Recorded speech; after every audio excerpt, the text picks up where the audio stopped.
He's dropping out. Come on, come on, come on, come on, come on. Cisco, we're losing him. Got it!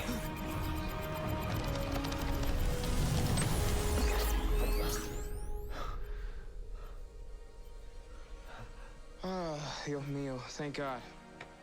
He's getting worse. Look, I did what I could to re-engineer Dr. Will's original stabilizer to quell the reaction, but I don't know what he used as a power source. The best I could find was the one from his wheelchair. And how long will that last? Well, that's the problem, is we had already used up most of its energy trying to dampen the Meta's powers during our little rogue air trip with Weather Wizard and company. I think we got a few days, tops. And he's stuck in bed? Yeah, when he wakes up, I'm gonna transfer the stabilizer to this. Give him a power cane, get him moving. We gotta figure out a way to save him. I think I might know how to do that.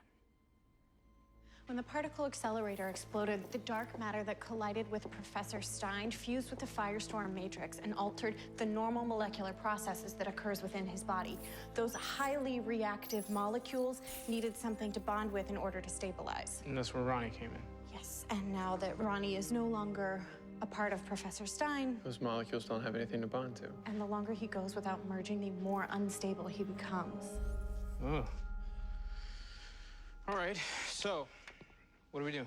Find another participant. Okay, cool. So how do we do that? Are we just gonna make a Tinder app for potential metahumans? Because I'm pretty sure merging with Stein and randomly bursting into flames sounds like the biggest swipe left of all time. I mean, even if we could find someone willing, Stein can't just merge with whoever he wants. No, he can't, but I have done some research, and I found 2 potential candidates that might be compatible with him. They both were affected by the dark matter, and they were both admitted to the hospital showing symptoms of gene rearrangement mutation. And they both share the same blood type as Professor Stein and Ronnie. All right. I mean, this is more than organ donation.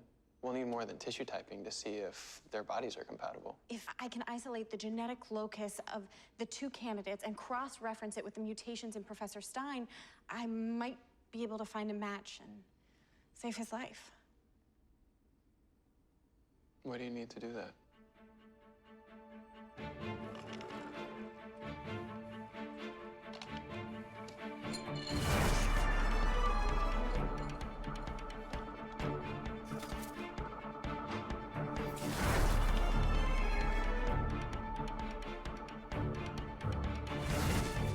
All right, blood samples from both potential candidates. Damn, that was fast even for you. I may have skipped the asking for permission part. Let's see if we can't find a match. Well, I must admit, I never imagined Sphinx's riddle about a man requiring 3 legs would ever apply to me. But if this device keeps me mobile, then I will gratefully oblige. Well, hopefully you won't need it for much longer. There was no agglutination in the blood samples, and cross-matching was negative for both. And it appears that the dark matter from the particle accelerator explosion mutated their genes in a very similar way it did to yours. I think they're both potential matches. So who do we go with? Well, my first choice is Henry Hewitt. He graduated summa cum laude from Hudson University with a double major in applied physics and bioengineering. A Hudson boy, I like him already. Oh, what about this other guy, Jefferson Jackson? High school quarterback, 4.0 student. He's got the physical attributes. And it looks like more of his alleles match than Hewitt's. Doesn't that mean that he's more compatible? On paper, perhaps, but Hewitt is a scientist. Clearly, he's trying to make something of his life. I think he'd be open to something like this. I think we should meet with both of them before we make a decision. That's an excellent idea. I'll see if I can get Hewitt here.